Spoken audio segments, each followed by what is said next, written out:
What's up, guys? Coach Justin with RYU BJJ. I'm super excited about today's episode. We have the great James Johnson Jr. Thank you for coming on the channel, brother. Appreciate you, and looking forward to what you have to say and what you have to show in the technique section. We're here in beautiful, sunny Lacey, Washington. You have two gyms. We're at the Lacey location, but you have Alliance BJJ, Lakewood, and Lacey. Yes, sir. So that's a lot of work. You're a busy guy. Yeah. For those people who don't know you, do you want to give a little bit of an introduction? Because you were talking a little bit before we started. You've had a long, varied career in the martial arts. You've done a lot of different things. You started off in Taekwondo and Tang Sudo as a kid? Yes. Yeah, so I did Tang Sudo, Taekwondo growing up. And then as I became older, before I joined the Army, I think when I was in high school, I did start wrestling. And that was where most of my time was spent wrestling. And then once I was maybe like 30 or so was when more Brazilian Jiu-Jitsu started coming into play. And then with, being in the Army, doing Army combatives, kind of start to grow that love for Jiu-Jitsu. And then you just keep running with it. So it's been, Got it. No, that's awesome. Well, so then, starting in a traditional martial art like that, how did that frame the rest of your experience in martial arts? Like, was it something that you look back on and it set you up well, or was it something you had to unlearn a lot of bad habits, or how? No, I think just for me, I was just a martial artist. My dad was a martial artist, so that was how I started doing Tang Sudo, was through my dad. So for me, I just been a martial artist my whole life. So I like technique. So when it comes to Brazilian Jiu-Jitsu, it was the art of Jiu-Jitsu. It's not necessarily it wasn't the competitions or the competitiveness of Jiu-Jitsu. It was the art, the movement, the technique. That's what really brought me into Brazilian Jiu-Jitsu. Well, then, and prior to that, then during your wrestling, you wrestled at a really high level. So yes. You were in the Army. Your primary job or position was on the wrestling. Yes, Greco. Yes, at the Olympic Training Center. So we trained on base, but then we also trained at the Olympic Training Center. So during the day, in the morning, it was on base, and then at night it was at the Olympic Training Center. So yeah, definitely high level stuff. How was that training? Looking back on it was a lot. It was we trained all the time. It was a lot on your body, but it was fun. We had different guys that we hung out with all the time. It was being at the Olympic Training Center. I trained with a lot of those guys. I didn't hang out with a lot of them because the Army, we were so close that we all hung out together all the time. Because, we all were in the same struggle kind of, if that makes sense. Put it together. Yeah. So we all had, the same, we all knew what it's like to be in the field. We all know, so it's like a little bit different camaraderie. So we kind of stuck together most of the time. And then you were competing on a regular basis? Yeah, so there is no season. We wrestled, we had a tournament like every month, every other month. And of course, this is a high level tournament. You're training with high level guys. So there was no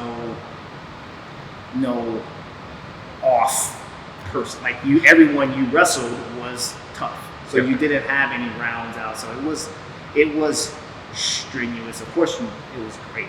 But Sure. It was a lot of stress on your body.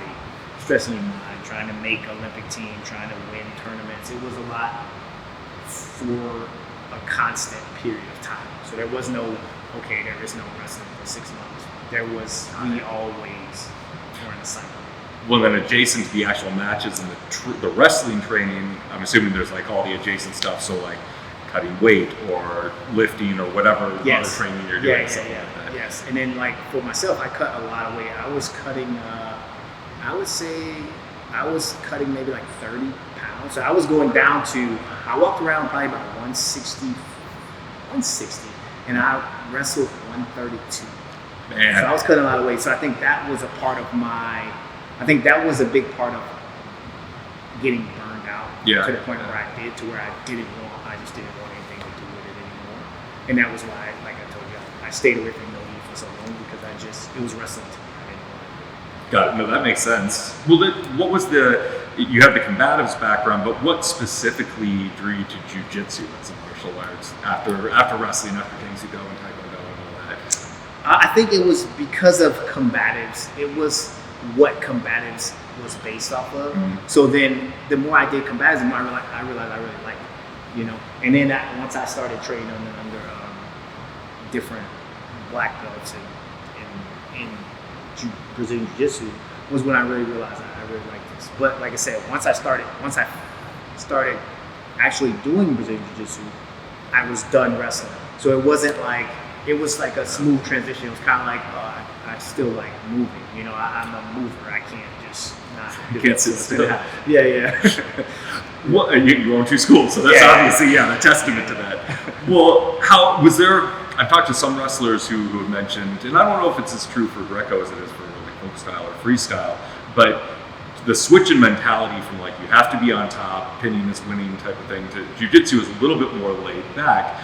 It can be intense, but it's the mindset is different. It's right. I understand, but I think that my mindset was always a little bit more laid back. I think so. When I was on top a lot in the beginning, but once I got to a certain level, I realized, okay, I need to take a step back and start playing off my back a lot more than trying to be on top.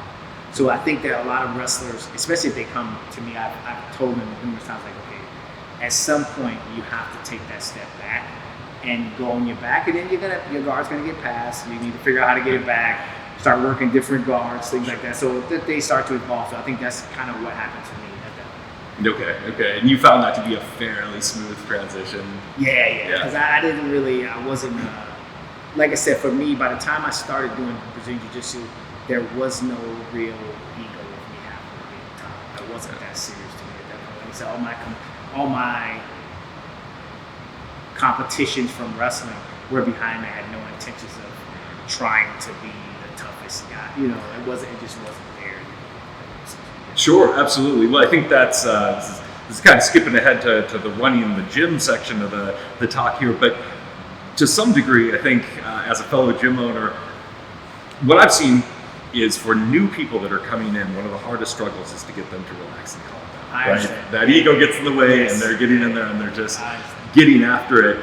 What sort of strategies do you use to get them to do that? So that's a lot of what when I'm teaching new people, or even people that have been training before, is I try to get them to, like you said, I am a firm believer in getting them to relax. Once they realize, I tell them, like, if you're tense, you're going to make the other person tense up, and now neither one of you can move. Yeah. So if you relax, you'll start to be able to find more technique. You'll be able to move better, but you also, it's like you need to trust yourself and just kind of relax, especially if we're drilling. I think that's where a lot of people have issues. That is the biggest thing for me, is just when they're drilling. Is once they start to understand it when they're drilling, then it'll start coming to play in time. But if they understand that when you're drilling, they're letting you do it. Relax. You don't need to be tense, you know. So I think that once they start to realize that, then the rest will start to come. Got it. No, that absolutely makes sense. Well, and then your transition from starting training jiu-jitsu to owning a school, you were doing that with your original black belt trainers. Right. Andrew Chappelle. Yeah. So I would not have opened a academy, whether I was teaching kickboxing or taekwondo or whatever I may have been teaching, or even wrestling. I wouldn't have opened a academy because that just wasn't something that I was familiar with. Like I said, my dad owned academies, but just the things that I saw when he was doing it made me like kind of shy away from it. I would have never considered doing it. But because I knew Chappelle had done it before, and he knew the ins and outs, so it was a little bit easier for me to trust the process. And then once he he became a physical therapist. So once he started going to school more, then I kind of stepped into the role. And then I started to learn things and figure things out myself. So I had to kind of like, go to this place to figure out who do I talk to about, my license. I had to go here, I had to do it. So it was something that I just kind of became comfortable with not knowing and going to figure it out. That makes sense. So, but it definitely had to be helpful to have somebody who had some modicum of knowledge or had some experience. Right. I think so many gym owners open up and they're learning it all on the fly. And I think a lot of times when people open gyms, sometimes they see, like, I think what happens sometimes, they see like you or me, like they may go to the gym and like, oh, this seems easy. They're just teaching. You know what I'm saying? But it's not that simple. So much had to happen. So much happens every day. Things happen when you're sleeping, things that you have to deal with. So I think that the Army may have helped me with that side because I'm more of a, okay, I'll figure out what needs to happen, or I'll go get it done, or okay, who do I need to talk to? Let's figure it out. Let's, things like that. Sure. They will find the solution. Yeah. What are some of the things that we were talking off camera a little bit about this for people who don't know? There are so many things behind the scenes that school owners are doing, from making sure the bathroom is stocked with the appropriate supplies to making sure licensure for the business is up to date. What are some of the things that you found challenging, or just things that you didn't think about before you owned a gym? A lot of it is the people. I mean, if you have people that come to train and really learn and understand what's happening, then it's smooth. But you have the people that sometimes they just want to come and they just want to roll and they just want to beat up everybody. And these are the people that you have to weed out and make sure that you are staying on top of that kind of thing. Because you also, I think a lot of people don't think about it's like, as a business owner, it's like, yes, I want tough guys and girls to fight, but I also need to protect the other members. So it's not just about your ego, it's about making sure that everyone can train and not get hurt. And, of course, there's going to be injuries, but that is the biggest thing to me, is just making sure keeping everybody safe. Sure. How do you work to create, because that gym culture element, that vibe that a place has, you can feel it when you walk in, and you've been training long enough since 2008 or thereabouts in jiu-jitsu, something like that, like long enough to, there have been changes in jiu-jitsu culture, I think, over the years. It used to be kind of a different thing, maybe more rough and tumble, but I think it's changed for the better overall. How do you work to create the gym culture? Your gym's known for having a good culture. How do you work to make that? I think a part of it is it is the person. So it's like, if you are a more laid back person, or if you expect certain things, then the gym will kind of feel that and start to flow in that. Like when I first opened the gym, I think we didn't really do many competitions because I wasn't competing anymore. So it wasn't something that I wasn't looking to create a competition gym, if that makes sense. It's changed now. I want competitors. I want to make sure that I'm training people and make sure that I compete now more, because I need to be able to have the knowledge to equip the other competitors to that. If anyone that wants to come and train, how to compete and different, you have to evolve to make sure that you understand all the new techniques and different rules and things like that. But initially, I didn't. So it was hard for me to find a good balance, because I had no intentions of competing. It just wasn't something that was in my mind. Like I said, I had already competed from wrestling, so I wasn't really thinking about it. But yeah, just being able to, the shift has been somewhat difficult, but it's worked. It is worked. But I am more of I believe in the environment being fun and safe. You can come and train hard. Of course, I have guys that will battle with you, but of course, I need to make sure that you don't think you're going to battle with everyone like that. Right. Does that make sense? Yeah, absolutely. As far as competition, because you've got a storied competition background, and jiu-jitsu is a sport, is competition necessary? Like, if you have somebody who comes to you and they could be a good athlete, they could compete, there's no reason they couldn't, but they're just not interested. They want to learn jiu-jitsu, they want to progress, but they don't want to compete. Is that? No, I don't think I think it doesn't matter. Most gyms function off people that don't compete. It's not all competitors, I think that was one thing that I learned. I was told a long time ago, is that it's not the competitors that will make your gym successful. Sure. It's the people and how they, how welcoming you guys are and things like that. So I don't think that it's necessary for everyone to compete. You don't need everyone to compete. Yes, if they want to compete, like if someone tells me they want to compete, I may mess with them a little bit if they seem like they're pretty good. I may be like, hey, next competition next month, Yeah. So if they compete, that's great. But at the same time, if they're like, no, it's not. Okay. No, I think that's good. I think that's the right attitude to have. What do you see as competition, the benefits that competition offers people, though? What are the positives? I think the biggest thing with a competition, of course, is you challenge yourself. Sure. You're trying to, you can put yourself in an uncomfortable spot and see if you can get out of it. But I think that when it comes to competition, when I think about competition, it is more so about finding what, like, let's say, I think most people that compete, if they have a hole in their game, they'll try to close it. If you're not competing and you just like one position, you're gonna always go to that position. You're not really gonna try to evolve it because you have no reason to. You're just in the gym, you're just training.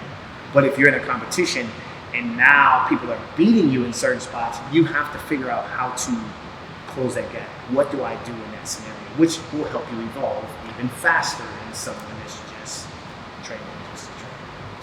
Sure. Yeah. You definitely pressure test all your stuff. You can't just pick that one training partner you like and work out one aspect of your game that's fun. Well, that kind of speaks to, you mentioned how competitions, the sport is always changing. It's always evolving. And the rule set might evolve too, but really the techniques are, there's been an explosion in like leg locks and their popularity recently, and relatively recently. So you have to always be aware of those things. As somebody who's teaching the art, how do you contend with trying to have, like, we're teaching you fundamentals, this is what jiu-jitsu is, but then here's all the cool stuff that's coming down the pipe. Like, how do you balance those things? How do you structure it? I think that it is like, when I think about it, it's like, I will teach you, like, the single leg X, for instance. We'll work the position with sweeps and different things like that. But then I'll also throw in maybe, okay, and then if you can heel hook, this is how you do it. Mm-hmm. So then we work it, we practice it so that people understand it, especially my iron belts. So the lower belts are not as concerned. I'll let them see it so that they have a clue. But then when we roll, I'm like, okay, no heel hook right now. So it's like not that, because of course, and I think from a lot of us from the military, we stayed away from leg locks because a lot of guys, they got to run, they got to do things. Oh, right, yeah. So a lot of guys didn't come up doing it. So for me, I didn't come up doing it. I understand it. I can teach it. I can do it now.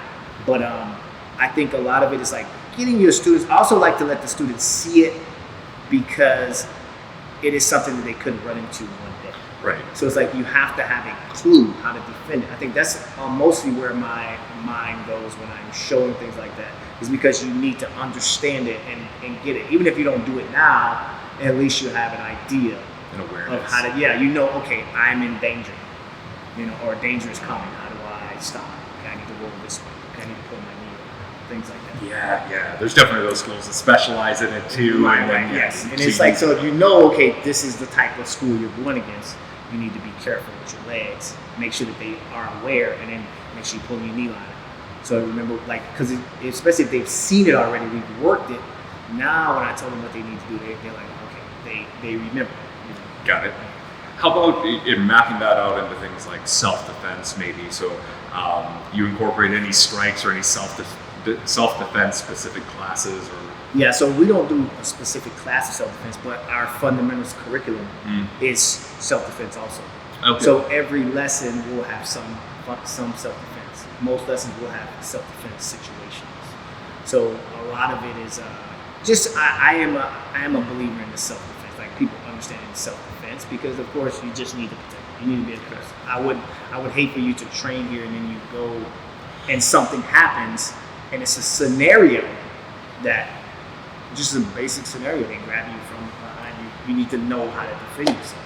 So I am a firm believer in you should know the self-defense side. That's what Brazilian Jiu-Jitsu is based off of. You need to know it. Sure. It's like, yes, you don't need to be as proficient in it as some of us, but you should have it. Your jiu-jitsu should work if there's a wall in the way or if somebody throws a punch. Exactly. You should have a clue as to how to, protect yourself, and of course you got family, protect your family. Sure. So that's what I Right on, that makes sense. Well, to go back to something else, with your background in the military, and again, we were talking about this off camera, there does seem to be a draw or some sort of gravity jiu-jitsu has for veterans, for people who have served in the military specifically. I think lots of people, everybody has a reason for training jiu-jitsu when they train, but that population does seem to gravitate towards jiu-jitsu. What, if you had to theorize, why do you think or suppose that is? I think a lot of it is like that, just that warrior, that being able to be in control of the situation. But I do feel like most military people that do train jiu-jitsu, it is that outlet to get the energy out, to be able to fight someone without being hurt, things like that. And I think that most soldiers should know jiu-jitsu or combatives, because when they see you in a uniform, most people expect you to know how to fight. Mm-hmm. But I think when it comes to a lot of people that were in the military that do combatives, that do jiu-jitsu, it's more of it's like an outlet. It's a thing that they can, to let out their, some people have PTSD, some people have different things, and this is just one way that they can let out that energy. That makes sense. Yeah, I think it can be a powerful thing. Like I work in medicine, but so I'm not necessarily quoting a evidence-based study on this, but just personally, anecdotally, I think anybody who's taught jiu-jitsu or been jiu-jitsu for a length of time has seen like that it has really great positive effects on people's mental health. I'm a believer in it. No, I'm assuming you are too, just given your devotion to the sport and the art. Well, and to go back to something else you were talking about with relation to the self-defense aspect of things, coming from that traditional martial arts background, Tang Sudo, I also have a traditional martial arts background, Shotokan and Kempo. I love those traditional arts, like I do. There's a special place in my heart for them. But there's that element of their training that I always found questionable. It's like, well, here's the pre-programmed response. Somebody throws a punch, then you block, then you do this. Whereas jiu-jitsu, I think takes that out of the equation for the most part, right? You pressure test it every time in class. Can you speak on that? Just as somebody who comes from a traditional martial I've trained Tang Sudo Taekwondo my whole child. Like I started Tang Sudo at 5, I was 5, and then I did it all the way up until I graduated high school. So, like I said, my dad was who I trained under. But once I started, I think at this stage, or even maybe I'll say 10 before I even started Brazilian Jiu-Jitsu, my wrestling would have been the first thing that I used. Does that make sense? So it's like the other arts are great. I used to love kicking, but I feel like most fights are going to end up on the ground most of the time. Like I said, even now, I'm going to grab you before you grab me. Sure. I'm going to hit you before you, things like that. But I think that the forms and the traditional martial arts, I think a lot of people are stepping away from, because, like you said, even if you have good, even if you train a martial art like that your whole life, if someone grabs you, everything changes.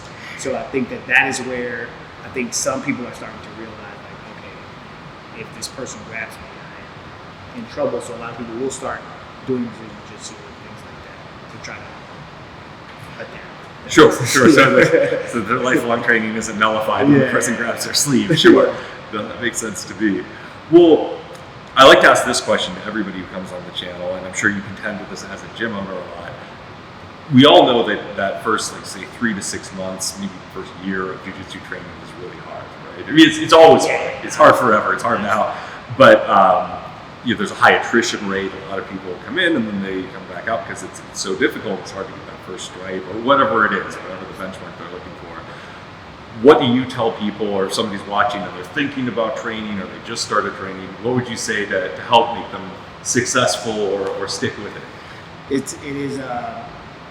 It is going to take time, and you just have to trust the process. Like, I tell a lot of people, it's not really, you can't be so fixated on belts or stripes. As long as you're training and you're enjoying it and you're growing, as long as you're getting better and you're sweating, you're enjoying what you're doing, then the other stuff shouldn't matter.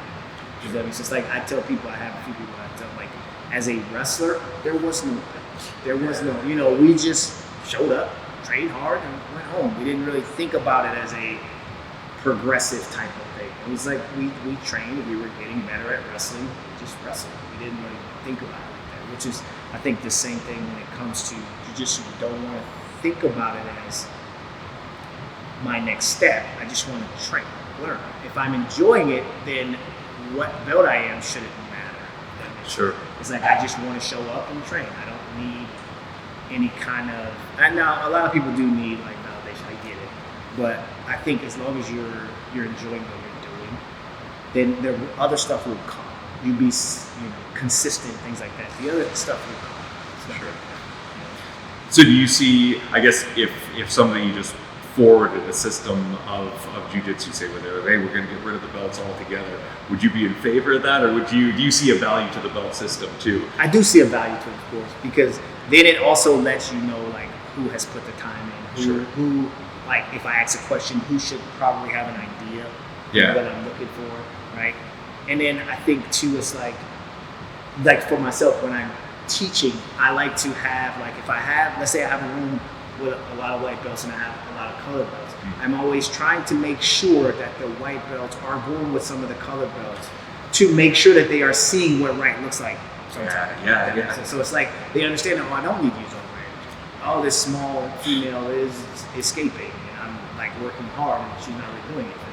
So it's like it gets them to open it. Oh, okay, so maybe I don't need to try to be as strong as I am. So it's to give them the idea that,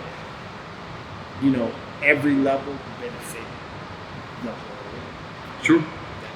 That absolutely makes sense. So that it's a reflection of time and grade to a degree, but also a reflection of technical mastery that this person can apply their techniques under pressure to this level. Right. And then I think too, it's like, okay, like if you have a purple belt or something, if he's going with a white belt, it may not go as hard. But if he knows you're a black belt, he can go a little bit harder. He can test himself a little bit. No, 100%. Yeah. Well, then further from that, kind of an adjacent question would be black belt and what that means to you. And to frame this out a little bit better, people see it as the penultimate achievement. Oh, you got your black belt, you must know everything. I think those of us who got our black belts, like, I know nothing. But, you know some things, but so there's an expectation of knowledge, and there's also an expectation, I think most people, it's a reasonable one, that like a black belt should be able to roll with other black belts at a competitive level. But there's this aspect of it too, that there's a lot of diminishing returns with age. So in other words, Hickson Gracie, we don't expect him to go to a high level competition right now and do well against 20-year-old black belts. But that doesn't mean that he doesn't have a depth and wealth of knowledge that can be shared. So given all that long-winded preamble, what does black belt mean to you, and kind of what do you see as the markers, or what is it? So I do think that as a black belt, you should be fairly knowledgeable. Like you do have, like you said, different levels of black belt. You may have a black belt that competes all the time, and you may have a black belt that stopped training and now he's coming back to jiu-jitsu. So he may not want to roll as hard as, he may not want to roll with this 19-year-old because this 19-year-old, brown belt phenom or something. Because he's trying to, he's trying to get himself back into shape maybe. I think that was the beauty of IBJJF is the fact that they have the Masters 2, Masters 3. Some of these guys, they have things going on. They can't be training all the time. And then they know that the person that's across from them probably isn't training all the time like that either, which I think is cool. But then there are, like I say, there's not, all black belts aren't equal. Like they're not all the same. Just because one guy's a black belt and the other guy's a black belt, this guy may have, like you say, may have just gotten out shoulder surgery, and then haven't trained in 10 years, and this guy may be training all the time. And I think a lot of it is knowing that you don't know everything, trusting that you can figure it out, or being able to give some knowledge. Like I said, a lot of the knowledge that I try to give is not just technique; it's more of a concept and things like that. As long as the black belt understands different things, then I don't think. Like to that point, I think Gordon Ryan's a black belt. I'm a black belt. Yeah, we have the same thing. I get like that. I'm pretty sure I know how a match between the two of us would go. Poorly for me, but I think that is a pretty accurate summation. That there should be a level of technical mastery that we all, like fluidity to movement, that all black belts should have, with the full realization that somebody who's. I think for me, the first time I saw two black belts go against each other, it was in a combatives gym. Oh, and interesting. I'm like, oh shit, this is gonna be great. Yeah. And then one black belt just submitted the other one quickly. Just crushed it. And then they went again, and he did it again. I was like, like it was odd. But then that was when I started to realize, okay, there are different levels to what's going. Like some of them they train all the time, some they don't train all the time. They may not have that. And I also look at, like, especially for myself as a wrestler, sometimes you don't have the, let's say maybe a black belt does want to compete, but he doesn't have high-level black belts around him to make him go to the next level. So there's different things, you know, that keep people at different levels. So that's something I definitely wanted to get your opinion on, especially somebody running 2 schools, or you're running 3 schools until recently. So that's a lot of time commitment into helping others, helping your students grow. Where do you find the balance there as far as, I guess, 2 main factors? Where do you find the balance in terms of, like, pushing yourself, rolling hard, but then also being able to step back and give yourself recovery days? And the second element would just be, like, where do you find those opportunities to be a student again? Like, you're the most experienced guy in the room most of the time. I have one. I do train at lunch. Like, so I will train. I have another black belt that teaches at lunch. I will train at his class at lunch. I'm a student at the time. Of course, I'll help other people if they need help. But I will train at lunch, because I think a lot of times at night when I'm teaching, it's hard to roll because I am so focused on everyone else and making sure no one gets hurt and things like that. Yeah. It's just a natural habit. It's just to make sure that everything's okay. So I do think that if you do want to compete as the gym owner, or as the, you know, something like that, you need to try to do it off the. You don't want to do it during the peak hours. Sure. Because you're going to have the most people on the mat. You're going to have, like, a lot more opportunity for someone to get hurt. So you need to keep your eyes on what's going on. But yeah, for myself, it's during lunch. Mm-hmm. And then you also, if you are, you can also set up the training to where it is like, maybe you're doing, you know, you're having a Shark Tank, or you're doing like three-person groups, and then everyone's coming in on you and things like that. Right. So you can still get the challenge, get to push yourself, and tell your students what they did wrong at the same time. Got it. That makes sense. Do you do many seminars? I mean, like, attend seminars and that sort of thing? Yeah. I like to go to seminars. I like to, you know, see, because there are things that I have a good, when it comes to technique, I'll remember, or I'll see what works for me and what doesn't work for me, things like that. So I am a seminar guy. I do like seminars. Got it. And then you do mostly gi rolling at this point. Again, you mentioned you did plenty of no gi in wrestling, and so you gravitate towards gi. Your students, do you tell them they have to do both, or do you just let them choose? No, I don't necessarily make them do both, but I will make sure they do gi. So they do need to do gi jiu-jitsu. I am a technique. It's still the art of it. It's not about coming in here and then we're going to do no gi, and you just show up for no gi days. If I want to promote you and things like that, you need to be doing gi. Because that's also, because if I test you, it's going to be gi. Sure. You know, so I need to make sure that you understand the gi side. And but I do like, I am a believer in them training both, because you have the opportunity to, you should, but you must do. Because I need to put you through, especially I'll get a lot of wrestlers, I need to put you through the fundamentals of the gi, so that it's going to train you that you don't need to kill everyone. Right. You need to, you need to know proper side control. You need to know different things like that. So it is about, like, getting them to understand the culture and taking the time for them to understand jiu-jitsu as an art. You need to come in here and try to kill everyone. Sure. Like that, Yeah. So that's as far as promotion. So when you do have those students, right? I'm assuming that every gym owner has these students. You have those people that come in and they are just natural freak athlete. They have some combat sport, they wrestled, they did judo or whatever, and they're very good, and they come in just guns blazing as a white belt, and they're giving everybody problems. Right. They're a high level athlete. Right. So how do you, I guess, what's the justification, or how do you look at that in terms of promoting them in jiu-jitsu? Maybe they can hang with blues on the first day. Right. That is tricky. I will personally make them go through fundamentals and different things like that, because I still want them to come up the right way. But yeah, it is tricky. You do have a lot of guys that they are, but I think for the most part, when I talk to most of the guys, I explain to them my plan, so they understand what I plan for them. They pretty much get it and they move forward. But I do understand there are a lot of guys that are very athletic and tough. Like I tell people, I came up when I showed up at the first gym. I showed up here. I just got done at the Nationals. For sure. So it's like, But I was, like I said, I was a little bit more tame. I was a little older, so it wasn't that serious. I didn't kill everybody. But I see it all the time. Yeah. It's a thing. Well, switching gears here a little bit, I'm always curious when I talk to people who compete, who train jiu-jitsu, who love jiu-jitsu. Do you watch jiu-jitsu matches for entertainment? So I think we all, if we I understand. Do you watch it the way somebody would watch a football game, where you're not interested in learning the technique, I'm just watching it as a fan? Can you do that? Or no, I have to be there. I have to be there to watch it. I will watch technique videos. Sure. What matches I don't watch, unless it's a match that I need to watch, like a student, one of my students, or something like that. I'll watch. But I'm a technique video guy. I will watch technique videos. But matches, I have to be there to watch. I can't.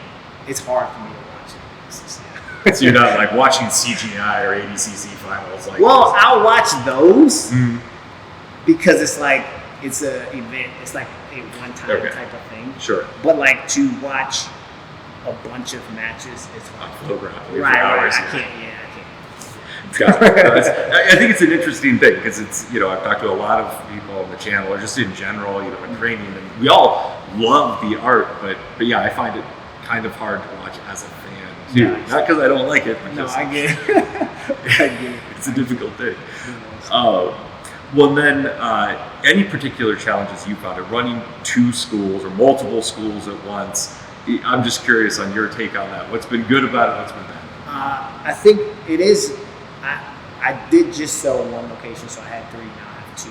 I think the hardest part for me, I am a people person, but it was hard for me because I don't know everybody. So if I show up, there's people that I haven't seen before, and then a lot of times I don't know what they know, I don't know what they can do. It's like I may meet you, and then now I don't see you for a week or 2, and now I'm like, so for me, that was the biggest thing for me, is like, I like knowing other people. That makes sense. And it is, it was the hardest part. But when I opened the gyms, it was a lot to give other people opportunities to teach jiu-jitsu and things like that too. So it was great and everything went perfect. But I do like the fact that I would like to know people, be able to shake people's hand and talk to them about what they did yesterday. Yeah, I think that resonates with me. I think that there's that aspect of jiu-jitsu which is hard to explain to people who don't train sometimes. They're like, well, you just get together and fight. You're like, no, it's like this brotherhood, sisterhood, where it's like we're friends, we know each other really well, and that camaraderie element, that's the thing, that's the power, right? More than just being Billy Badass. Like, exactly. No, you're right. Well, then, so Alliance BJJ is your affiliation. Have you been in Alliance the entire time since day one, or as far as your training? Right. No, like I said, of course, I've trained doing combative and things like that. But from the time I started officially doing jiu-jitsu, I trained at another academy that was a Marcelo Alonso school. But the black belt, Andrew, was an Alliance black belt. Okay. So I was still primarily Alliance. Everybody else was Marcelo Alonso. So for me, I was Alliance the whole time. Okay. It was just that the school that he taught at was a Marcelo Alonso. So it wasn't like I wasn't being switched over to Marcelo Alonso. I was still Alliance. Got it. Well, then the one final question I'm interested in people's take on recently, the ecological approach has gotten all sorts of press as far as being a training method, and drilling versus no drilling camps are out there. Do you have an opinion one way or another, or just a fundamental style for the way you teach? Do you like situational sparring? Do you like traditional, like here's a technique, let's drill it 5 times? Yeah. I think that, I like drilling. I'm a technique guy. I like technique. I like knowing that you know the technique, like you can do it. I think the way I look at technique is like doing it, being able to do it the way I show you, but then also changing it however you need to. Does that make sense? Yeah. So I am a technique person. I do like situational rolling because it forces. This is where I think a lot of times when you have like people that you only do rounds or like open. Yeah, sure. Like you have where you're just rolling, you're having a good time, but if you're really trying to learn jiu-jitsu, then you're not you're not going to be in a lot of uncomfortable positions that you're going to stay out of them. You're going to stay away from them. Right. So I do like if we're doing situational, I'm putting you in a situation that you may not know. So then now in time, when you're in that situation, you understand it. So I think that's where a lot of times people, when they just roll, they never fix things. They're so busy. You're in such a fight mode that you don't take the second to process. Oh, I don't know what to do there. I just try to get out. Right. It's like, but now you can figure out how to be better in that position. More technical progress. Yes. All right, so we've had some questions come through from people who wanted your opinion on this. In particular, one of my students, Art, sent this question in. His wife recently had a baby, so he's taken some time off to be a good dad, and he was wondering how do you deal with long layoffs? So you've been training long enough. You've probably dealt with injury or just family stuff, or you've had to be out of it for a while. How do you contend with that? Like, how do you stay mentally sharp with it? I will watch videos like I said, I'm a very technical person, so if I watch videos, I'll try to take points from the videos. Of course, you can do like solo drills. I'll do like solo drills. So I did have shoulder replacement surgery a few years ago, and once I could move, I would like do a little bit of stuff in the garage just to kind of keep my body moving. Just because I always have to be doing something like this, so I understand. But then also, I look at too if you can get like a schedule going, like to where, let's say like here we have 6 a.m. So it's like now if you have, okay, I am doing 6 a.m.s twice a week, that way you're not going long. Like, because I get it, I've had kids and my wife had kids and I have to, I need to train, I need to do something. Sure. So it's like being able to, take that time to just go get that out of your system for an hour and come back is going to make you a lot more productive at home because you've gotten that out of your system. That makes sense. But of course, there's going to be times where you have to take time off, and it's watching videos, maybe having someone come over. Like if you got 2 mats, if you got like 2 small sections, someone come over and they just drill with you or work with you. If you were hurt, knowing that whoever you train with is going to take it easy while you drill the moves, things like that. Hey, this arm is messed up. Like you can kind of take your time. I was rolling pretty quick after I had shoulder replacement surgery. Because my guys knew I had shoulder replacement surgery, so they're not getting carried away. And neither am I. Sure. So I'm not like fighting them much, and I'm just kind of flowing. So I think, videos, but also moving, whether you need to do push-ups or whatever you need to do to keep your body active and in shape and stuff like that. Stay engaged. Yeah. No, that's a great answer. I think that's perfect. Well, James, thank you so much for coming on the channel. I really appreciate it. Looking forward to what you have to show in the technique section. And check out Alliance BJJ Lakewood and Alliance BJJ and Lacey. Great group of people out here.